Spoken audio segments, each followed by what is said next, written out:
Ketua Badan Pengembangan Inovasi Strategis PBNU Yeni Wahid pesimistis Ketua Umum Partai Gerindra Prabowo Subianto akan memilih Ketua Umum PKB Muhaimin Iskandar alias Cak Imin jadi calon wakil presidennya di Pilpres 2024. Hal ini disampaikan Yeni ketika ditanyai soal peluang Cak Imin jadi cawapres Prabowo. "Agak berat ya, Gus Dur aja ditinggal, apalagi rakyat nantinya," ujar Yeni ketika ditemui di Menara BNI, Jakarta Pusat, Jumat 26/5. Ketika kembali ditanyai soal peluang itu, Yeni pun tertawa dan menyebut Prabowo pasti telah memiliki perhitungan elektoral sendiri soal pemenangannya di Pilpres 2024. "Pak Prabowo udah punya hitungan politik sendirilah soal itu," ucap dia. Di sisi lain, Yeni menekankan NU secara institusi tidak akan terlibat dalam politik praktis. Namun menurutnya, tidak ada larangan bagi para kader NU untuk bertarung di arena politik. Ia pun menyebut NU memiliki segudang kader-kader hebat yang mumpuni untuk tampil di Pilpres 2024. Ia menyebutkan sejumlah nama seperti Nasaruddin Umar, Mahfud MD, hingga Khofifah Indar Parawansa.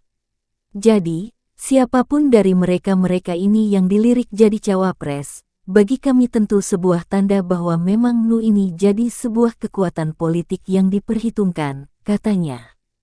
Pada 2008 silam, internal PKB bergejolak.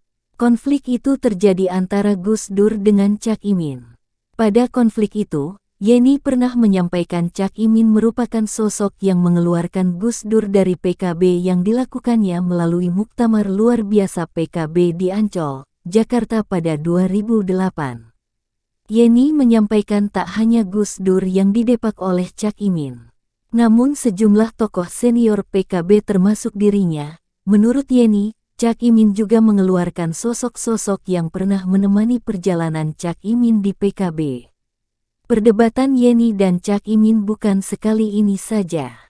Pada 2022, Yeni menyindir bahwa dirinya PKB Gus Dur, bukan PKB Cak Imin. Cak Imin kemudian merespons dengan menyatakan bahwa Yeni memang bukan kader PKB. "Yeni itu bukan PKB, bikin partai sendiri aja gagal lolos, beberapa kali pemilu nyerang PKB gak ngaruh, PKB malah naik terus suaranya, jadi ngapain ikut ngatur PKB, hidupin aja partaimu yang gagal itu. PKB set aman nyaman kok," tulis Cak Imin, Juni tahun 2022. Cak Imin juga enggan menanggapi pertanyaan Yeni soal perebutan PKB. "Itu masa lalulah, enggak perlu dibahas," kata dia, dalam rekaman suara yang diterima, Sabtu, tanggal 25 Juni tahun 2022. "Yang terpenting bagi PKB saat ini," lanjutnya, "ialah mendekati rakyat dan merebut suara sebanyak-banyaknya. Apalagi, pemilu 2024 tinggal sebentar lagi. Yang penting, mendekati suara rakyat, rebut suara sebanyak-banyaknya menangkan pemilu," tandas Cak Imin.